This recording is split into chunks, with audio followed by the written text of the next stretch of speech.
अस्सलाम वालेकुम दोस्तों। किसी ने बड़ी प्यारी बात कही है कि इस दुनिया में खुशी और दुख कभी भी खरीदे नहीं जा सकते। मैं अफजल अकमल खान शाहिद अफजल ग्रुप से आज आपकी खिदमत में एक कहानी पेश करने जा रहा हूँ। किसी ज़माने में रहीम नाम का एक मछुआरा रहा करता था। वो रोज़ अपना पेट भरने के लिए मछलियाँ पकड़कर बाजार में बेच आता था। वो इस जिंदगी से बहुत खुश था, मगर उसकी बीवी इससे बहुत ही नाराज थी। वो चाहती थी कि वो एक बड़े से बंगले में रहे और उसके पास भी काम करवाने के लिए नौकर हो।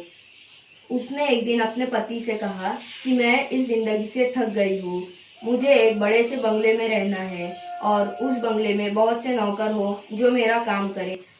तो क्या तुम मेरी ये इच्छा पूरी कर सकते हो? यह बात सुनकर रहीम बहुत ही उदास हो गया, क्योंकि उसके पास इतना बड़ा महल खरीदने के लिए और नौकरों को नौकरी पे रखने के लिए माकूल पैसे नहीं थे।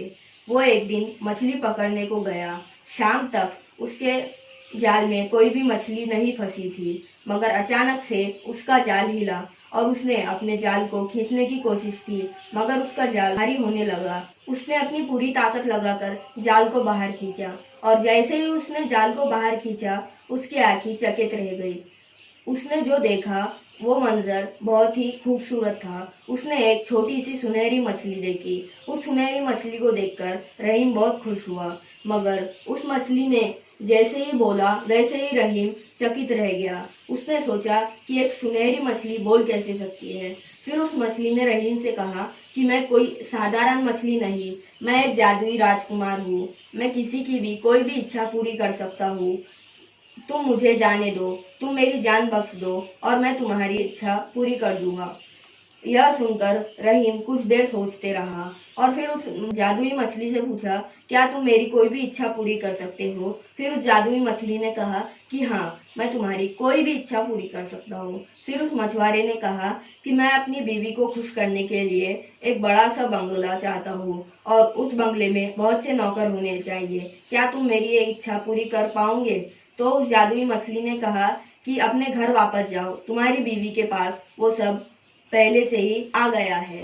फिर मछुआरा भागते हुए अपने घर पर गया और घर पर जाते ही जो मंजर उसने देखा तो वो वहीं पर देखता ही रह गया। उसने देखा कि उसके बदबूदार और छोटी सी झोपड़ी के जगह वहां पर एक बड़ा बंगला था और उसमें बहुत से नौकर भी घूम रहे थे। जैसे ही वो बंगले के अंदर गया, उसकी बीवी आई और उससे कहा कि तुमने देखा, हमारे पास इतना बड़ा बंगला है और उस बंगले में काम करने के लिए नौकर भी है। मैं इस चीज से बहुत खुश हुई। तो फिर अगले कुछ हफ्ते उस बंगले में आलीशान तरीके से रहे और एक रात मछुआरे की बीवी को यह ख्याल आया कि मैं और क्या चीज मांग सकती हूँ जिससे मैं खुश रहूं। फिर उसने अपने पति से कहा कि मुझे एक बड़ा सा महल चाहिए और मैं उस महल की रानी बनना चाहती हूँ। जाकर उस जादुई मछली से कहो कि मुझे एक बड़ा सा महल चाहिए। तो मछुआरा भागते हुए उस मछली के पास गया और उसे आवाज लगाई और अपनी पत्नी की ख्वाहिश उसके सामने पेश की। फिर जादुई मछली ने कहा कि अपने घर वापस जाओ, तुम्हारी बीवी को वो पहले ही मिल चुका है। वो जैसे ही घर गया, उसे उस बंगले की जगह दिखा एक बड़ा सा महल। जैसे ही वो महल के अंदर गया, उसे दिखी अपनी बीवी जो एक बड़े से राज सिंहासन पर बैठी हुई थी। फिर उसकी बीवी ने कहा कि तुमने देखा, मैं इस राज्य की रानी बन चुकी हूँ। अब मैं इस राज्य की सबसे ताकतवर इंसान बन गई हूँ। फिर अगले कुछ दिन वो दोनों उस महल में खुशी से रहने लगे। मगर एक रात फिर पत्नी के मन में एक ख्याल आया कि मैं और क्या मांगू जिससे मैं और ज्यादा खुश रह सकूं। अगले दिन उसने अपने पति से कहा, मैं इस पूरी दुनिया पर राज करना चाहती हूँ। जाकर उस जादुई मछली से कहो कि मुझे इस पूरी दुनिया में सबसे ताकतवर इंसान बना दे। मछुआरा दौड़ते हुए उस जादुई मछली के पास गया और उसके सामने अपनी बीवी की फरमाइश पेश की। उस जादुई मछली ने कहा कि तुम्हारी बीवी बहुत ही ज्यादा लालची हो गई है, मगर फिर भी तुमने मेरी, इसलिए मैं तुम्हारी ये आखिरी ख्वाहिश कबूल करता हूँ। और जैसे ही मछुआरा अपने घर पर जाता है तो उसे ना ही वो बड़ा महल दिखता है और ना ही वो बंगला, बल्कि उसकी पुरानी झोपड़ी दिखती है। और जैसे ही वो अंदर जाता है, उसकी बीवी रोती हुई मिलती है और उस मछुआरा अपनी बीवी से पूछता है कि तुम्हें क्या हुआ, तुम रो क्यों रही हो? तो उसकी बीवी ने कहा कि मुझे माफ़ करना, मैं बहुत ज़्यादा लालची हो गई थी, इसलिए हमारे पास से वो बड़ा महल और साथ ही वो बड़ा बंगला दोनों चले गए, मुझे माफ़ करना।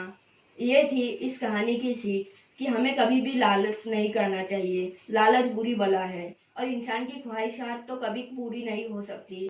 इसलिए अल्लाह ताला ने जो हमें दिया है, हमें उसी में खुश रहना चाहिए।